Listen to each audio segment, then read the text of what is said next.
Donc merci à tous d'être venus. On va se présenter un petit peu plus dans le détail avec Xavier avant de commencer la conférence. Xavier, je te laisse te présenter. Alors Xavier Lebrun, je suis manager d'une équipe d'expertise physico-chimique sur le centre de recherche et notamment l'expertise en RMN et caractérisation des polymères, donc macrostructure, microstructure des polymères pour l'ensemble des matériaux qu'on développe. Pour la petite histoire, j'ai un DUT de chimie d'Orléans, il y a très longtemps, et puis ça fait 25 ans que je suis chez Michelin. J'ai fait de la spectrométrie de masse, de la physico-chimie des polymères. J'ai ensuite été faire de la formulation de mélange, formulation de semi-fini pour le pneumatique. Et puis je suis revenu en tant que manager à mes premières amours de la caractérisation et de l'analyse physico-chimique en tant que responsable RMN et chromatographie des polymères. Merci. Donc moi, Thomas Verhaeghe, ça fait 13 ans que je suis dans le groupe Michelin. J'ai un master en ingénierie de la chimie et des matériaux. Les 6 premières années, j'industrialisais les nouveaux produits fabriqués à la R&D dans nos usines en Europe. Et ensuite, après, je suis parti pendant 6 ans faire de la conception de polymères synthétiques à l'échelle laboratoire jusqu'à l'échelle industrielle. Et depuis 1 an et demi, je suis recruteur pour les métiers de la R&D et principalement sur le domaine de la chimie au sens large. Voilà.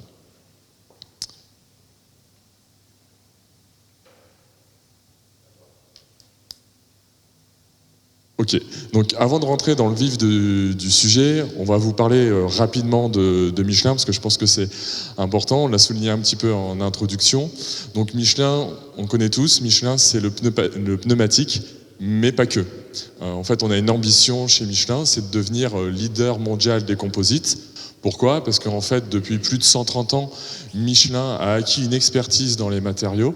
Cette expertise-là, elle a été mise à profit du développement des pneumatiques. Et on s'est dit, mais en fait, cette expertise, on peut aussi la mettre à profit d'autres matériaux au-delà du pneumatique. Donc c'est pour ça qu'on a une stratégie depuis quelques années, c'est assez récent, une stratégie d'expansion vers d'autres domaines, autres que le pneumatique. Donc comme on l'a rappelé en introduction, on est aussi sur le domaine du médical, sur l'impression 3D. On a aussi l'hydrogène, puisque dans l'hydrogène, on a des membranes. Et donc dans ces membranes-là, c'est des membranes polymères. Donc comme on a cette expertise-là en polymère, on est en train de créer un gros pôle sur la partie hydrogène. Donc voilà, ce qu'on voulait vraiment vous dire aujourd'hui et ce qu'il faut retenir, c'est que Michelin, c'est pas que le pneu, c'est aussi d'autres domaines et c'est aussi source de croissance pour nous, pour le groupe Michelin. Quelques chiffres. Donc, au niveau des employés, on est 132 500 dans le monde. Au niveau de l'innovation, donc c'est le petit focus de la conférence, c'est important, c'est le nombre de personnes qui travaillent en R&D. On est 6 000 personnes, dont 3 000 à Clermont-Ferrand. Et après, c'est dispatché les petites unités un petit peu partout dans le monde. 1,2 milliard d'euros de budget pour la R&D. Donc vous allez me dire, ouais, 1,2, ça ne me parle pas. Juste après la conférence, allez voir dans quelques entreprises le budget alloué en fait à la R&D, 1,2 milliard, c'est énorme. Et pourquoi Michelin investit autant au niveau de la R&D ? Parce qu'en fait, Michelin part du principe que si on n'innove pas, en fait, une entreprise qui n'innove pas, c'est une entreprise qui meurt. Et c'est vraiment dans l'ADN de Michelin depuis des années, c'est innover, innover. Et pour cela, Michelin nous met les moyens au niveau d'innovation pour avoir des décalages et rester toujours leader d'un point de vue pneumatique et maintenant l'objectif matériaux. On a 80 sites de production de pneumatiques dans le monde, 45 sites sur la fabrication des matériaux de haute technologie. Le pneumatique, c'est hyper compliqué, c'est à peu près 200 composants. On fabrique des composites qu'on va mettre dans le pneumatique. Donc, les 45 sites industriels matériaux de haute technologie, ça fait partie en fait des matériaux qu'on va construire, des composites qu'on va construire dans nos usines avant d'aller fabriquer le pneumatique. Sur la partie planète, par rapport à 2010, les chiffres de 2023, c'est moins 44% en moins d'émissions de CO2. Et par rapport à l'empreinte environnementale des sites industriels, on reverra un petit peu dans la présentation, c'est moins 16,1%. Donc l'approche tout durable chez Michelin, elle est vraiment ancrée. Donc on a un objectif, c'est que l'ensemble de nos matériaux soient 100% durables d'ici 2050. On reviendra dessus. Pour atteindre cet objectif-là, en fait, chez Michelin, il y a 3 piliers. 3 piliers qui sont interdépendants. C'est personne, performance, planète. Donc pour atteindre nos objectifs, nos ambitions, il est important que la partie, on va dire, people chez nous, soit au centre de nos développements en termes de projets R&D. C'est-à-dire que l'employé Michelin doit être épanoui, doit être bien dans ses missions, dans son boulot. Et on est sûr que si l'employé se sent bien dans son environnement, il donnera le meilleur de lui-même. Donc ça, c'est vraiment un focus chez nous qui est très important. Ensuite, on a la partie performance économique. On reste une entreprise du CAC 40 et on se doit d'avoir une performance et une croissance économique au sein de Michelin dans l'ensemble de nos projets. Et enfin, vous avez la partie planète, l'ensemble des projets qu'on construit chez Michelin. On a toujours cette partie-là planète. On reviendra un peu, mais chaque projet en fait est éco-conçu et on se doit d'avoir un impact faible au niveau de l'environnement sur l'ensemble des projets qu'on est en train de développer chez Michelin.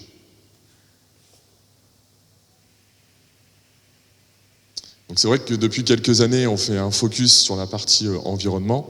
Là, ce que je voulais vous rappeler, en fait, c'est que dans les 5 valeurs Michelin, donc ça date pas d'aujourd'hui, on avait déjà en fait cette partie-là, respect de l'environnement, qu'on retrouve.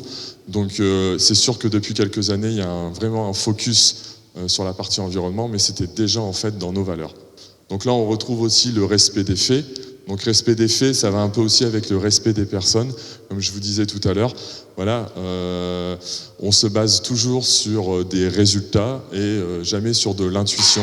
Et ça nous permet d'avancer, on va dire plus vite dans les projets et d'avoir un certain respect au niveau des personnes. Respect des clients, que ce soit en interne, enfin on parle plus de partenaires, mais aussi à l'externe, puisque c'est quand même les clients qui nous font vivre. Donc ça fait partie aussi de nos valeurs. Et bien sûr, respect des actionnaires, on se doit aussi de respecter les décisions qui sont prises au niveau du CEG. Alors on pourrait penser qu'on a rajouté le respect de l'environnement il y a très peu de temps dans nos 5 valeurs de respect. Celles-ci, elles sont depuis... moi, ça fait 25 ans que je suis dans le groupe, je les ai toujours vues affichées partout, notamment le respect de l'environnement à l'intérieur. Et en fait, quand on regarde les différentes innovations et les différents développements que Michelin a fait au cours du temps dans ces 130 dernières années, il y a quand même des éléments marquants. Avec, en 1946, le pneu radial, on a complètement changé la structure du pneumatique. On était sur une structure dite conventionnelle et on a dissocié en fait le flanc de la bande de roulement. Ce qui fait qu'en fait, on a limité la quantité de matière, on a surtout réduit la résistance au roulement de moitié en faisant ça. Et réduire la résistance au roulement, en fait, c'est directement réduire la consommation de carburant des voitures. Et donc là, en fait, on était déjà sur quelque chose qui était positif pour l'environnement, sachant qu'on a changé toutes nos usines pour fabriquer des pneus radio plutôt que des pneus conventionnels, et que ça nous a donné un avantage concurrentiel énorme à l'époque par rapport à nos concurrents. En 1992, sur le bas, on a incorporé la silice dans les pneumatiques, et donc on a encore réduit la résistance au roulement.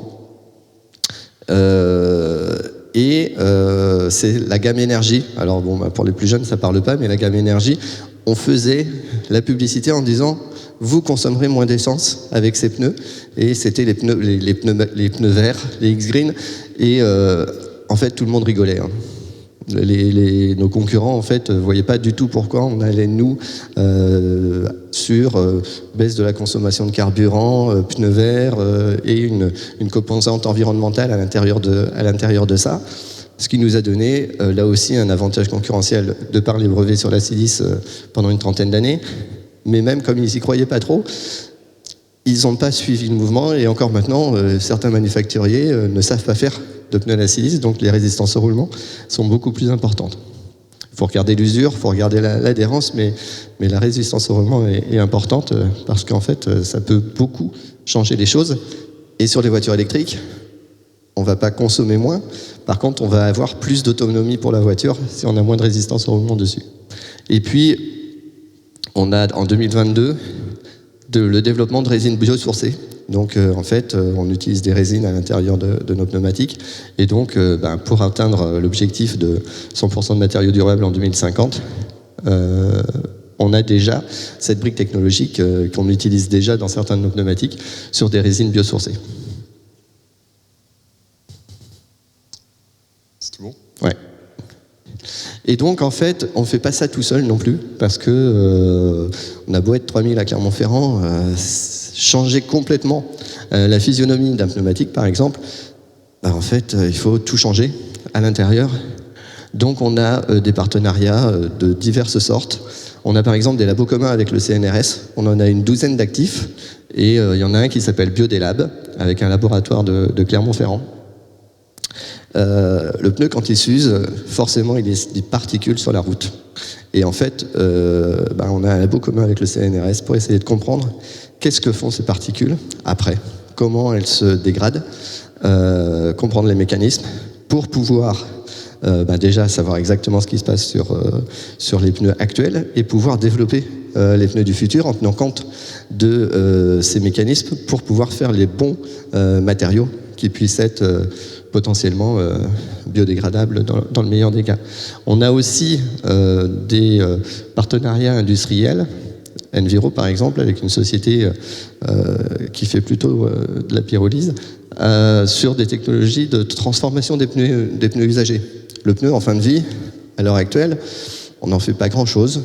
On les récupère, on les transforme, mais on les réutilise pas en termes de matière en fait. On n'est pas encore en recyclage de matière et en fait on travaille justement pour aller vers ce recyclage de matière et on a fait un consortium européen avec différentes sociétés qui s'appelait Black Cycle qui vient de se terminer.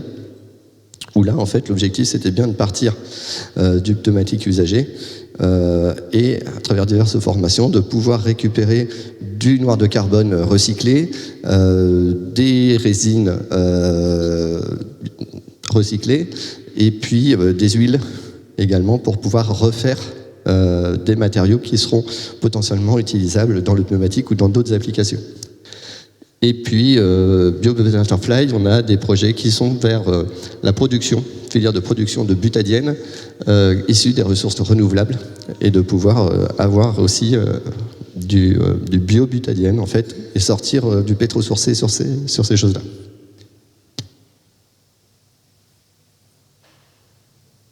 Alors, c'est bien de vouloir regarder chaque élément indépendamment et chaque type de produit qui rentre dans la composition du pneumatique et d'essayer que chacun soit durable. Néanmoins, en fait, il s'agit d'un système entier et il ne s'agit pas de produire un produit renouvelable qui va utiliser une quantité énorme d'énergie à être produit, ce qui serait un bilan plutôt négatif pour l'environnement. Donc en fait, tous nos projets de recherche sont sur la base de l'éco-conception et on regarde au début du projet si on est mieux-disant d'un point de vue environnemental et pas seulement sur le produit qu'on regarde, mais sur tout son cycle de vie.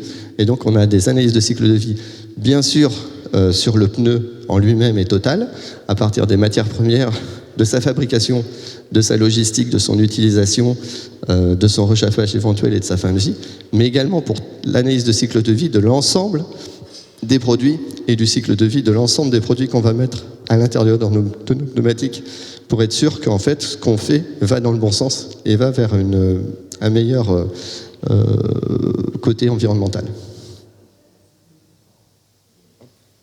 Comme je vous disais tout à l'heure, en fait, on a un objectif chez Michelin. En 2050, c'est que 100% de nos matériaux soient renouvelables. Donc renouvelables, c'est-à-dire à l'échelle du temps de l'homme, et recyclés. Voilà. Donc, comme vous pouvez le voir, vous avez le pneumatique actuel. Et là, c'est le pneu Vision tel qu'on le verrait en 2050. J'en parle un petit peu ici. Actuellement, on est aux alentours de 30% de matériaux renouvelables et recyclables.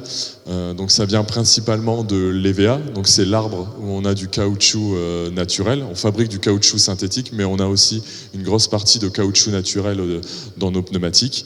Et on a aussi du métal, et ce métal-là, il peut être recyclé. Donc c'est pour ça qu'actuellement, on est aux alentours de 30%.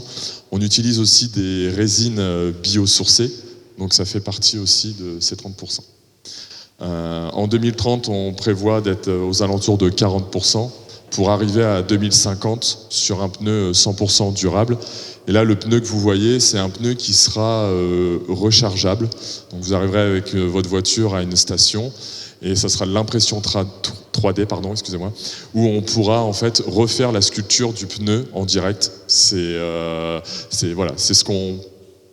la vision qu'on en a en tout cas du pneu en 2050 et vous pourrez utiliser votre véhicule l'été et arriver au début de l'hiver sur cette station-là et avoir une sculpture hiver et puis une sculpture été grâce à l'impression 3D. Alors pourquoi est-ce que c'est si long? Pourquoi 40% en 2030 et attendre 2050 pour faire 100%? C'est qu'en fait, au-delà des solutions techniques qu'on peut trouver pour le faire, il faut créer l'ensemble de la chaîne de fabrication des matières premières, de la transformation de ces matières premières, de la transformation de nos usines pour les utiliser, de la vérification que les propriétés sont bien les mêmes. Des fois, on a quelques surprises assez marquantes quand on parle du même produit pétrosourcé ou biosourcé. Sur le papier, on dit que c'est le même. Après quelques analyses et quelques petits paramètres de caoutchouterie, en fait, pas du tout. Ils étaient compatibles, ils deviennent incompatibles, donc en fait il faut retravailler les choses et ça change aussi nos modes de conception et nos manières de pouvoir appréhender les choses et ça change aussi nos référentiels. Et puis créer une filière de production par exemple de plastifiants, que ce soit avec une de nos filiales Resicaire, en fait c'est très long parce qu'en fait les usines n'existent pas. Il faut aussi qu'on trouve d'autres débouchés que le pneumatique parce que des fois on consomme assez peu de quantité de cette matière-là pour le pneumatique et une usine en produirait trop pour ce qu'on consomme. Donc en fait il faut que l'usine elle soit rentable aussi. Donc en fait on a des projets sur le caoutchouc synthétique biosourcé, BioButterfly, et il y a un pilote actuellement à Bordeaux sur ce sujet-là. On a des choses sur les charges, notamment la silice, avec de la silice biosourcée. Sur le métal, on travaille d'ores et déjà, il y a d'ores et déjà du métal recyclé dans les pneumatiques. Sur le recyclage textile, les plastifiants et évidemment le caoutchouc naturel. Donc en fait, on est sur une vision 4R, avec réduire, évidemment, réduire nos consommations, réutiliser, recycler et renouveler. Et avant ces 4 R, il y a E de éviter. Et c'est pour ça que dans le pneu vision que vous présentez Thomas tout à l'heure, on voit juste une recharge de la bande de roulement quand le pneu est usé, pas de changer le pneu entièrement. Parce qu'en fait, quand on change un pneu, on change plusieurs kilos de matière, alors que quelque part, ce qui a été usé, c'est quelques centaines de grammes. Donc en fait, si on avait une carcasse qui ne peut pas crever et qui tient la durée de vie du véhicule, en fait, si on remplace que la bande de roulement, on va remplacer quelques centaines de grammes plutôt que de remplacer plusieurs kilos de matière. Et donc après, on n'aura pas besoin de les recycler ou de les réutiliser. Le meilleur déchet, c'est celui qu'on ne produit pas. Et donc, en fait, on a du biosourcé, du recyclé.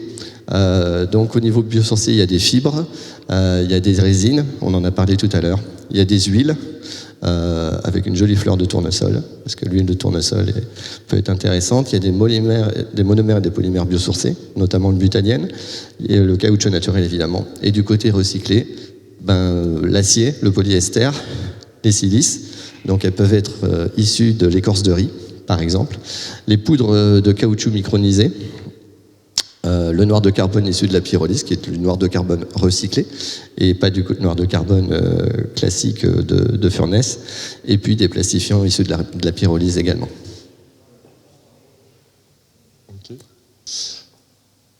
Donc là, c'est pour remettre un petit focus sur la partie planète. Donc voilà, pour vous dire que Michelin est vraiment conscient en fait des enjeux liés au dérèglement climatique et même à l'épuisement en fait des ressources naturelles, et qu'on est vraiment mobilisé en fait chez Michelin dans tous nos projets. Donc on parlait de l'éco-conception. Dans chaque projet, on a vraiment la partie environnementale qui est présente pour pouvoir réduire au maximum l'impact environnemental de nos activités et même de nos usines. Tout à l'heure, je vous parlais des émissions de CO2 qui ont été réduites sur nos sites industriels. Là, c'est un petit exemple pour vous montrer aussi. C'est vraiment une grande innovation chez nous. Donc là, en fait, ce que vous voyez, c'est des presses de cuisson. Donc là, vous avez, on appelle ça un bandage cru qui va être mis sous presse. Et en fait, ces presses, elles fonctionnaient, il y en a encore quelques-unes, hein, le parc, on ne l'a pas encore changé à 100%, fonctionnait avec de la vapeur. Donc haute température, vapeur très importante. Ce qui produisait la vapeur, c'était des chaudières à charbon. Beaucoup de chaudières à charbon existaient encore chez Michelin, ou au gaz naturel. Bon, ben forcément, en termes d'émissions de CO2, c'est pas top. D'autant plus qu'on avait aussi une perte d'énergie entre la production de la vapeur pour qu'elle arrive jusqu'à l'usine. Donc on avait aussi des déperditions énergétiques.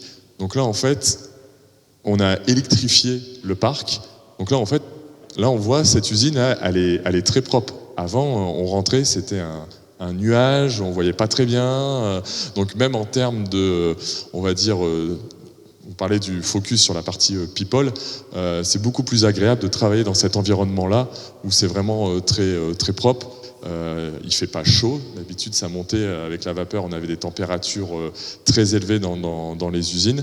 Donc là, c'est vraiment la grosse innovation qu'on a eue chez nous sur la partie industrielle, sur l'électrification des presses. Pour l'anecdote, et ça montre aussi le timing qu'il faut, les presses de cuisson, c'est 20 ans de développement en recherche, parce qu'en fait, la diffusion de chaleur n'est pas la même, etc. Et puis après, c'est 15 ans de déploiement industriel, parce qu'en fait, les investissements nécessaires, on ne peut pas les réaliser en un tour de main. Donc, il faut 35 ans entre l'idée et le déploiement massif sur l'ensemble de nos usines. Par contre, c'est 7 fois moins d'énergie consommée par les presses électriques par rapport aux presses à vapeur. Là, c'est vraiment un gros impact positif sur l'environnement. Voilà, donc pour finir, donc là on avait parlé, donc préserver les ressources, donc dans une démarche d'économie circulaire. Donc on parlait tout à l'heure du pneu usagé. On est plus dans une démarche d'économie, linéaire actuellement. C'est on épuise les ressources naturelles, on fabrique le pneumatique, et après le pneumatique il est en fin de vie et on a un déchet. L'idée, c'est de ne plus voir le pneumatique comme un déchet, mais comme une matière première pour qu'il puisse être réutilisé. Donc du coup là, c'est pour ça qu'on parle d'économie circulaire. Donc actuellement, on l'utilise par exemple comme combustible dans les cimenteries. Mais après, c'est pareil, chez nous, en fait, on a pas mal d'équipes côté R&D qui bossent sur la fin de vie du pneumatique, donc pour créer du noir de carbone, pour créer aussi de l'huile à partir de la pyrolyse du pneu. On a aussi des poudrettes qui sont directement réincorporées dans un pneu neuf. Et voilà, donc le but, c'est le pneu en fin de vie, qu'on arrive à le recycler et à le voir plus comme une matière première et pas comme un déchet. Donc ça, c'est vraiment aussi un des forts enjeux qu'on a depuis quelques années sur le pneumatique en fin de vie. C'est bon pour toi ? Oui. Il y a la petite vidéo juste qu'on voulait vous montrer. Je vais vous la passer. L'idée de la vidéo, c'est de reprendre un peu tout ce que vous avez vu là sur un mode un peu ludique. Vous n'êtes pas sans savoir que Michelin fait aussi les guides rouges. Donc en fait, on aime bien manger, on aime bien les restaurants. Et donc on a essayé de relier les restaurants avec le développement durable du groupe en termes de matériaux.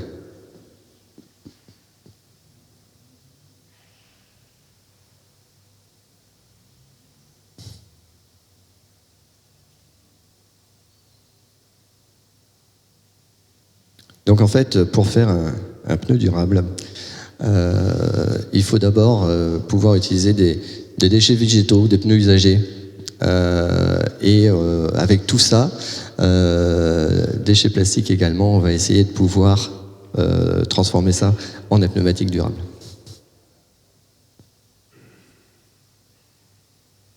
Donc les déchets végétaux vont pouvoir être utilisés pour faire du biobutadiène à travers une étape de fermentation. Donc on va récupérer de l'éthanol et au bout d'un moment, alors évidemment on ne voit pas ce qui se passe à l'intérieur de la cuve, hein, mais on pourra avoir du biobutadiène qui nous permettra de faire du polybutadiène biosourcé. Ensuite, à partir de déchets plastiques, on va, à travers différentes modifications, pouvoir réaliser du styrène.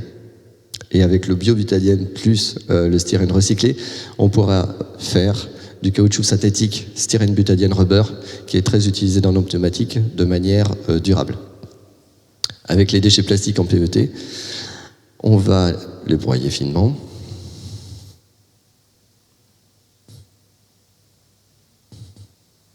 Et par catalyse enzymatique, pouvoir à terme refaire des fibres textiles à partir de PET, qu'on utilise également dans nos pneumatiques au niveau du PET. Et pour le noir de carbone, on va récupérer des morceaux de pneus ou des pneus entiers et pouvoir récupérer, entre autres, parce qu'il y a d'autres choses, mais du noir de carbone recyclé, qu'on utilise également dans les pneumatiques. C'est une charge renforçante en fait pour le pneumatique, le noir de carbone. Ensuite, tout ça, on va les mettre ensemble pour pouvoir réaliser un nouveau pneu qui sera notre pneu de 2050 qui aura à l'intérieur 100% de matériaux durables, c'est-à-dire biosourcés ou recyclés.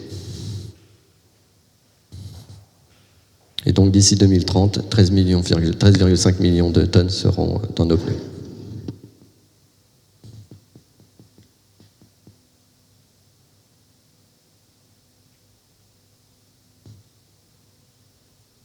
Et voilà, notre vision pour 2050.